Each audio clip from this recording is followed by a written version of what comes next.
Jumpa lagi dengan Poci Podcast Cimahi.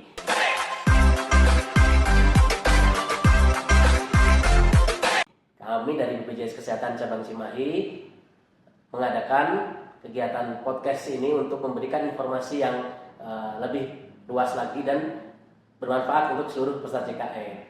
Nah, Sobat CKN, untuk kali ini kita kedatangan tamu yang sudah tidak asing lagi, yang kemarin sudah sempat menjadi narasumber di kita, yaitu dengan Bapak Abdil. Selamat sore Pak Abdil. Selamat sore Ya, Mas Denny. Pak Abdil merupakan Kepala Bagian Mutu Layanan Kepesertaan BPJS Kesehatan Cabang Cimahi. Nah, ini kali ini akan hadir dengan topik yang berbeda lagi ya Pak Abdil. Ya. Nah, ini tentunya ini kami akan terus menyajikan topik-topik yang menarik dan bermanfaat nih ya Pak Abdil ya. Nah, untuk kali ini saya bersama Pak Abdil akan membahas terkait dengan salah satu segmen atau jenis kepesertaan di BPJS Kesehatan Pak Abdil, yaitu kepesertaan pekerja penerima upah atau PPU badan usaha, begitu ya. PPU-BU ini yang sore-nya akan kita bahas. Nah, apa sih? Karena di BPJS Kesehatan itu sangat bermacam-macam ya Pak Abdil untuk segmen jenis kepesertaannya ya. Nah, salah satunya adalah segmen PPU-BU ini, Sobat CKN, yang cakupan pesertanya juga cukup luas ya Pak Abdil, cukup banyak sekali. Nah, ini kita akan bertanya-tanya nih untuk topik pada sore hari ini. Oke, ini langsung aja ya Pak Abdil ya. Ya. Gitu. Nah, ini mungkin banyak Sobat CKN yang selama ini belum tahu nih apa sih sebetulnya segmen PPU-BU itu, apa cakupannya apa saja dan seperti apa sih gitu. Ya, baik Mas Denny. Jadi memang ya di BPJS Kesehatan sendiri segmennya itu beragam, Ya. seperti itu. Karena kan kita memang konsepnya itu kan gotong royong ya. Ya, betul. Konsepnya gotong royong, artinya yang mampu membantu yang kurang mampu, Ya. kemudian yang sehat membantu yang sedang sakit. Ya. Nah, salah satu segmen di BPJS Kesehatan itu ada namanya segmen PPU Badan Usaha atau pekerja penerima upah badan usaha. Di situ meliputi perusahaan swasta, kemudian badan usaha milik negara atau BUMN, kemudian BUMD juga masuk ke situ.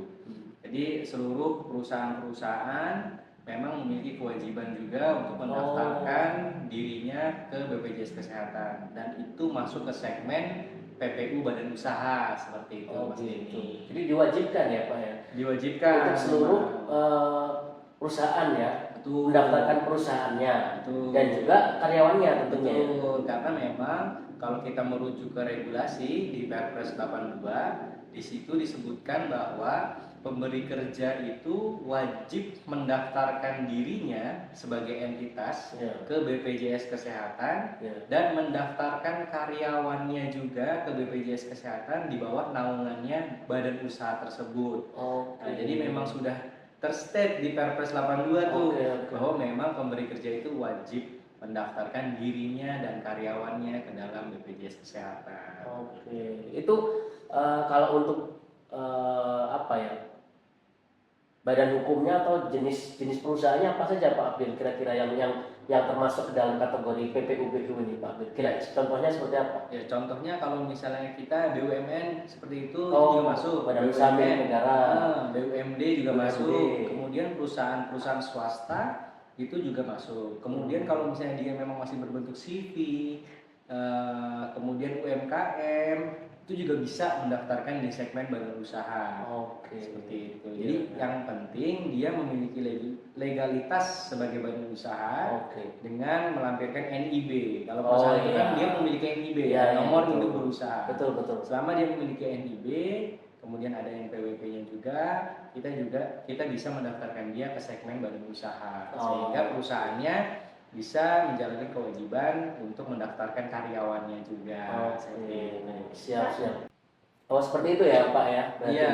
Nah, kalau untuk jumlah karyawannya sendiri itu apakah ada minimalnya Pak? Misalnya kalau karyawannya berapa banyak baru boleh atau tidak ada? Misalnya kan ada perusahaan yang kecil ya skalanya, atau katakanlah badan usaha yang kecil yang karyawannya cuma 10 orang misalnya atau berapa, itu tetap bisa mendaftar ya Pak? Jangankan 10 Mas Denny, satu karyawan saja atau satu karyawan pun itu bisa mendaftarkan di segmen PPU badan usaha.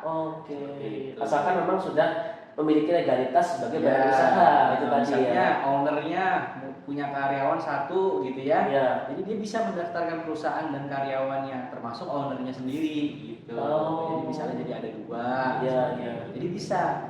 Oh. Apalagi 10, lebih bisa lagi. Bisa lagi. Oh gitu. Jadi tidak ada persyaratan Batasan, minimal nggak ya. ada batasan Badan minimal minimalnya berapa juga. karyawannya. Oke, siap siap. Nah, untuk cara pendaftarannya sendiri itu gimana sih Pak Abil? Apakah karyawannya katakanlah ada 10 orang itu masing-masing datang ke BPJS atau seperti apa sih mekanismenya? Ya, jadi kalau untuk pendaftaran yang badan usaha, karyawannya tidak perlu datang. Jadi Mas Denny bayangkan kalau perusahaan itu karyawannya ada 1000. Masa 1000 betul. orang itu harus datang Satu-satu ya. ke BPJS gitu? Iya. Enggak.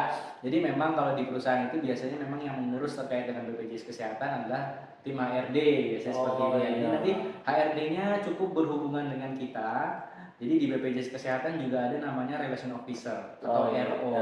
Jadi RO itu fungsinya adalah membantu badan usaha untuk mendaftarkan perusahaannya, kemudian mendaftarkan karyawannya. Jadi RO akan membantu perusahaan tersebut. Nah, untuk pendaftarannya, perusahaan nanti bisa datang ke kantor cabang atau bisa menghubungi RO-nya langsung untuk pendaftaran. Kemudian nanti kita berikan namanya entitas atau nomor virtual account.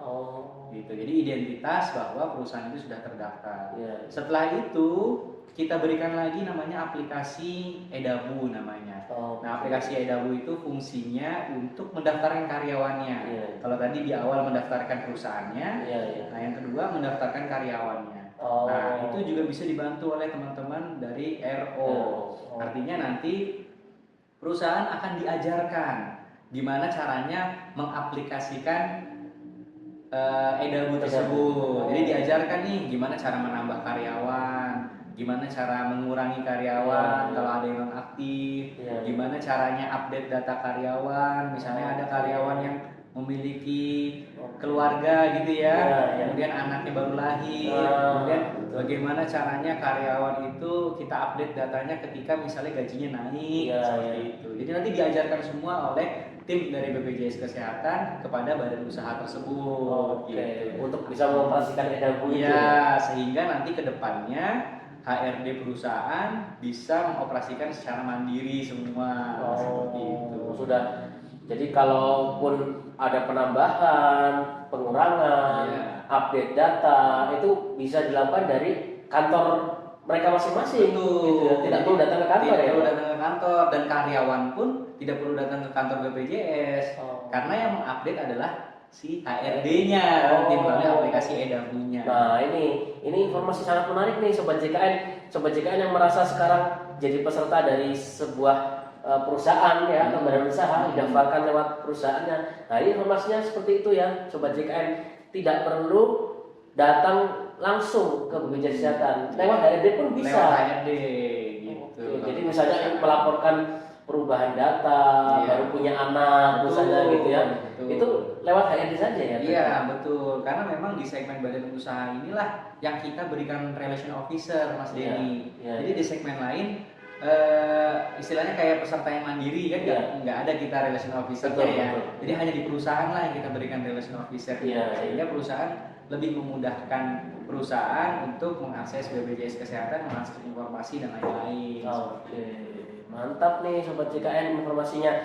Nah, karena selama ini banyak yang masih berpikiran mungkin semuanya harus diurus oleh karyawannya langsung ke kantor BPJS. Ini ternyata tidak seperti itu ya. Jadi cukup lewat HRD aja. Cukup lewat nih Sobat JKN. Jadi sekali lagi ini kemudahan juga ya, tidak perlu repot-repot datang ke kantor BPJS Kesehatan. Nah, ini apabila nih karyawan terdaftar melalui perusahaan tempatnya dia bekerja, itu hak dan manfaatnya apa aja sih Pak Apil yang dia terima? Terus misalnya kelasnya itu dia otomatis dapat kelas berapa sih kalau untuk yang didaftarkan dengan perusahaan itu? Ya, yang pertama kalau terkait dengan hak dan apa yang diterima, pasti yang pertama karyawan pasti mendapatkan hak untuk mendapatkan pelayanan kesehatan. Itu udah pasti ya.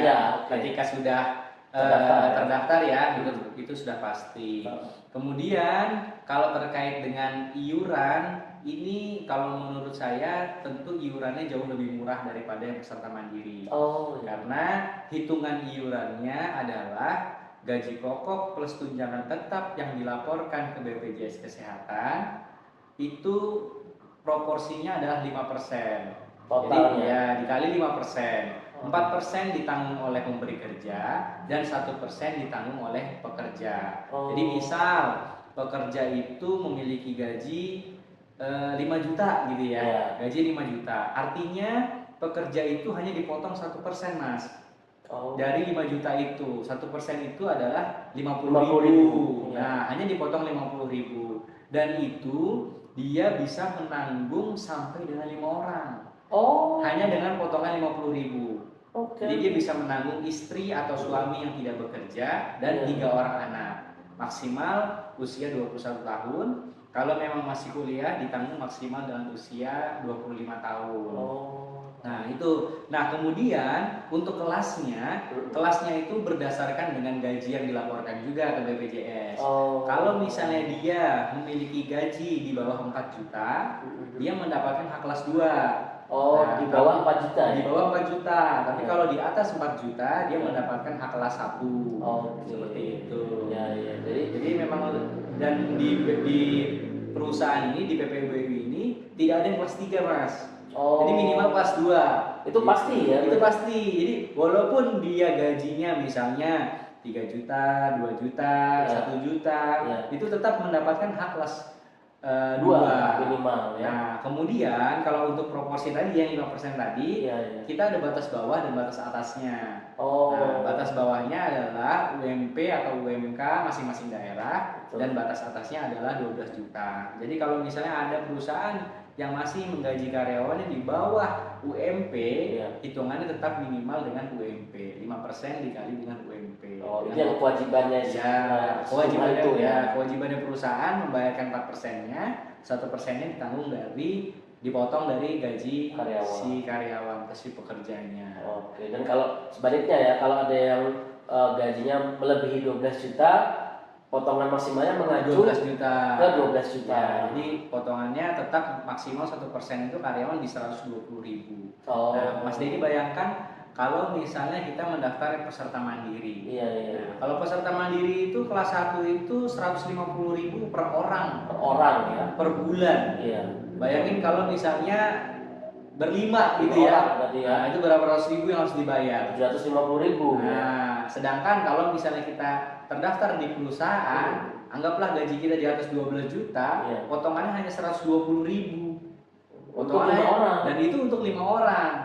Gitu. Sama juga misalnya gaji kita 5 juta nih. Iya.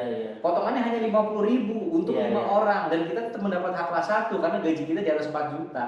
Oh. Gitu. Jadi lebih untung sebenarnya para pekerja yang didaftarkan oleh perusahaannya. Jadi ya bersyukurlah para pekerja yang didaftarkan oleh perusahaannya seperti itu karena potongannya jauh lebih murah daripada kita harus bayar yang mandiri setiap bulan. Iya. Oke, nah ini menarik nih Sobat JKN. Terus banyak nih Pak April pertanyaan-pertanyaan selama ini. Ini kami juga kadang mengumpulkan pertanyaan ya Pak April ya. Banyak juga yang bertanya seperti ini. Kalau saya belum nikah, apakah potongannya beda Pak? Gitu. Kalau untuk yang sudah berkeluarga, itu kan tadi seperti itu penjelasannya. Kalau yang belum menikah masih single, masih bujangan tuh, apakah seperti itu potongnya sama? Loh rugi dong saya kalau dipotong sama. Nah, gimana sih Pak April? Jadi kalau bicara potongan itu tetap sama karena potongan itu 1% itu melekat ke pekerja, Mas. Gitu. Dan 4% itu adalah kewajiban dari perusahaan. Oke. Mau dia single atau dia sudah menikah, itu potongannya tetap sama. Karena 1% itu melekat di si pekerja seperti itu. Nah, nanti kemudian ketika dia sudah menikah, sudah punya istri, sudah punya suami dan punya anak, itu bisa didaftarkan, itu adalah sesuatu yang berbeda lagi. Karena itu sudah termasuk di situ juga seperti itu iurannya. Itu menjadi apa ya? Bonus gitulah seperti itu. Dan termasuk prinsip gotong royong tadi. Iya, betul. Jadi lebih ke bonus aja dia bisa masuk ke situ. Iya. Jadi ketika seperti masih bujangan, potongan tetap segitu. Ketika udah nikah, punya istri suami, Ya potongan sama juga. sama juga, tapi dia bisa masukin suami Bisa, dan istrinya, betul. gitu ya. Yang membuat potongan kita lebih tinggi adalah ketika gaji kita naik juga.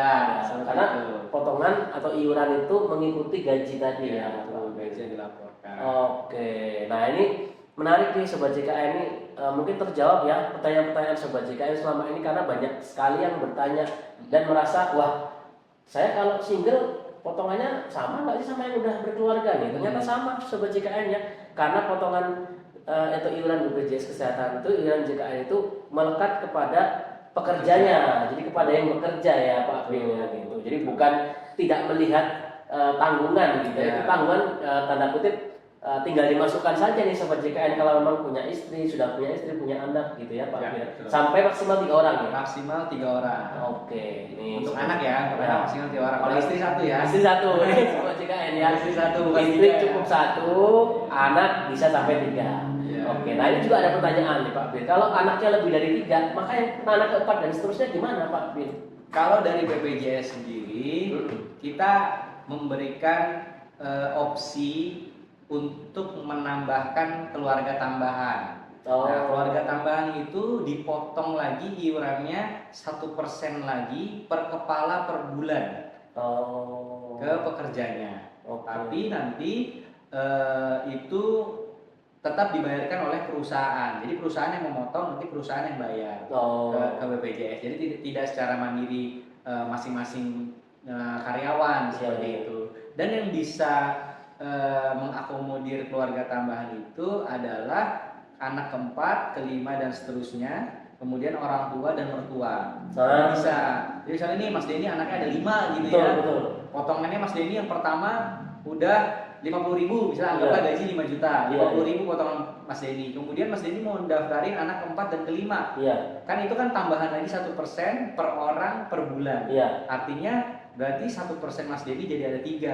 Karena keluarga tambahan Mas Denny kan ada anak 4 sama anak 5. Betul. Jadinya potongan Mas Denny itu 150.000. Oh, Nah, karena 4%-nya tetap yang pertama aja. tidak berubah. Tidak ya? berubah yang 4%-nya, yang berubah hanya 1%-nya saja. Jadi kalau untuk perusahaan tidak ada tambahan, tidak ada tambahannya. tapi kalau untuk karyawan Ada tambahannya 1% itu per Oh, orang oke. per kepala. Nah. Per orang per bulan. Gitu. Nah ini menarik nih Sobat JK informasinya karena tentunya banyak ya Pak Abdil yang mungkin memiliki anak lebih dari 3 lalu bertanya-tanya loh kalau anak saya lebih dari 3 terus anak keempat gimana dong ini gitu apakah nggak boleh ikut BPJS ya tentu saja boleh ya Pak Abdil kami sediakan mekanismenya seperti itu mungkin ya kira-kira ya. Nah ini ya, tapi juga misalnya karyawan tersebut maunya mendaftar yang mandiri juga boleh. oh Karena itu juga bisa. bisa juga karena Oh. ada perusahaan yang memang tidak mengakomodir itu. Jadi Oh. memang tidak kita paksakan. Artinya Iya, iya. kalau misalnya kan ada juga nih perusahaan yang nggak mau Mm-mm. ada iuran lain di luar dari nama-nama karyawannya gitu. Mm-mm. Karena kan itu kan nanti akan menjadi iurannya yang bersangkutan. Iya, gitu ya, iya, iya. perusahaan tersebut gitu Iya, kan. iya. Nah, ini siapa gitu misalnya nggak tahu kan. Jadi Iya. ada juga mungkin perusahaan yang kita nggak menerapkan nih yang keluarga tambahan, jadi khusus yang keluarga inti aja. Jadi Oh. kalau ada seperti itu, silakan karyawannya daftarkan aja yang mandiri, anak keempat dan kelimanya misalnya kayak gitu. Iya, jadi Boleh membayarkan secara mandiri setiap bulan ya. Betul. Seperti biasa di kanal-kanal pembayaran ya Betul. yang tersedia. Nah, ini seperti itu ternyata Sobat JKN ya, ini karena banyak pertanyaan-pertanyaan yang masuk terkait dengan kepesertaan badan usaha ini khususnya dari rekan-rekan pekerja mungkin ya Pak Abdi ya. Karena selama ini kan memang segmen pekerja ini menjadi salah satu segmen utama lah mungkin ya Pak Abdi di BPJS Kesehatan karena memang jumlah cakupan kepesertaannya yang cukup tinggi juga tinggi ya. cukup banyak. Nah ini seperti itu ya Sobat JKN ini sangat menarik sekali nih pembahasan kita sore hari ini dan tentunya sangat bermanfaat khususnya untuk rekan-rekan pekerja. Mungkin dari saya cukup sekian Sobat JKN. Terima kasih atas waktunya sudah menyimak podcast ini dari awal sampai dengan akhir. Mungkin seperti itu aja, saya pamit undur diri. Sampai bertemu di lain kesempatan. Terima kasih. Wassalamualaikum warahmatullahi wabarakatuh.